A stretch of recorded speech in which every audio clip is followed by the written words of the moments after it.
Hi everyone. Today we're going to cover the elegant budget.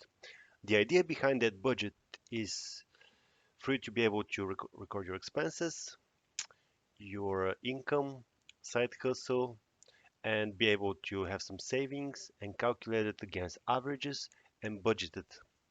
So, first of all, these are the items that we will need before starting. Those are the tips. Number 7 is underlined because it takes an extra step. And then the glossary in case some terminology is needed. Now, let's start with the P&L. Here, we have all of our income that we have.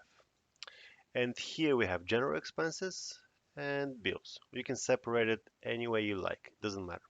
So let's start with this. Rent, restaurants, and gasoline we're gonna have on this side and cell phone on this side. Either way. Okay, so first of all, here we're gonna do budgets for each of the items. So my budget for rent is 750 euros. For restaurant, it's 300 euros per month. For gasoline, it's 250, and for a cell phone is 75 euros. Okay, so when we go here on totals, we're going to see that that data is populated. Perfect. Now, first of all, let's say we have a salary of 3,000 and we're photographers that bring in another 500 euros every month, and we have another income that gives us 250 euros every month. Okay, we pay 750 for rent. We pay this month, let's say 200 for restaurants and 150 for gasoline. And since our cell phone bill came, we paid $70. As we have a budget of 75, right now we have 70. Okay, so here you can see that everything is populated, but for it to make sense, it would need a little bit more data. So we're going to fill out the data here for those 3 months. So let's say our rent was 700, 700, and on February 2024, it got jacked up to 750, and then another 750. So for restaurants, we have a budget of 300, and the first month, December, because it's Christmas and everything, we got 350.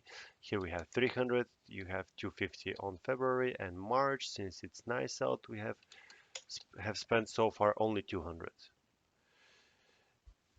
Now, gasoline, of course, we have a budget of what is it, 250. So we're about 250, 275, 200, 140 if we use we didn't use the card that much. Okay, and the phone, we go around sometimes 80, sometimes 75, sometimes 80, sometimes 80. Okay, so just to illustrate, let's do the gasoline that here we had some extra trips and we have 370 or 430. Okay, so the idea here is this. For every month, you would have the totals here.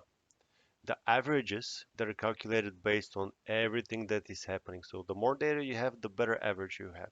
So whenever you plan your month, here you'll be able to see what is your actual spending on each subject and the current spending involved. Meaning that at the beginning of the month it will be lower, towards the end of the month it's going to average out.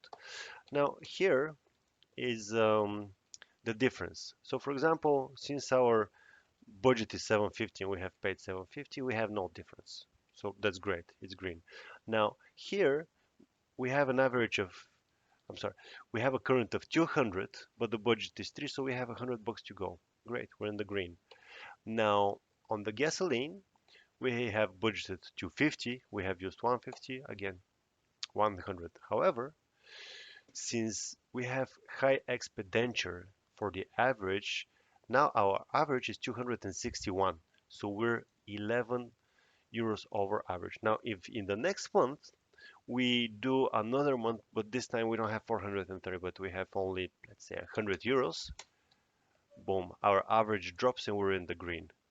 If the one after we have 500 euros or 700, let's say, our average drops. So this helps us to have a very clean average. So after we go to the average like this for a while and we see that after a year our average is not 250 and it increased to 300 or more, then we can adjust our budget.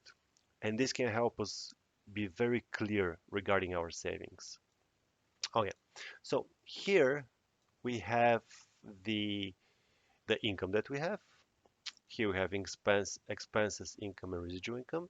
And here we have our savings. So you can save 10%.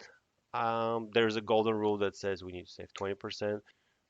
Okay, so let's say that we don't have salary this month. So the 20% we have accumulated should say that we're expecting 150, but we do not have actual savings because of the residual income in this case is negative or not large enough to cover the 150 euros. Okay.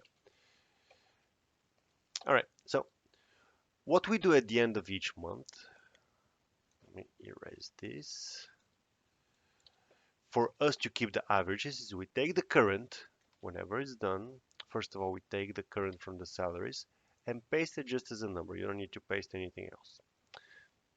Then we take the budget, half of it, paste it, again, just the values, and then just the values here. And this helps us build averages. And the averages tells us how much we're actually spending rather than our budget, rather than our current monthly spending. That's it for this file. And oh, something else I needed to add.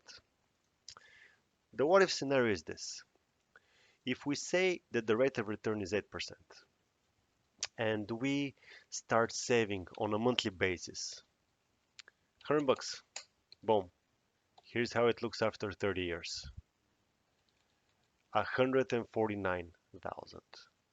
We've broken down the numbers here so you can see each investment, how long it takes and how much it values at. So 100 bucks for 30 years is 150,000. Let's say that we don't do two extra drinks. That would be pretty awesome. Let's say they cost 30 euros. We don't take taxis. Sometimes we choose to walk. Great. That's going to save us another 50 euros every month. We do eat at home, maybe save another 100 euros. So by making some very small steps, we can make some huge differences. And we have here for the annual, let's say on our birthday, we have 1,000 euros they give us. We get a bonus of 500 euros. We have dividends of once a year of 100 euros, doesn't matter, and so on. And sometimes we sell something old, here's 500 euros. We sell our old phone, here is another 50 euros. And this helps us build our money into the future. Thank you and be healthy.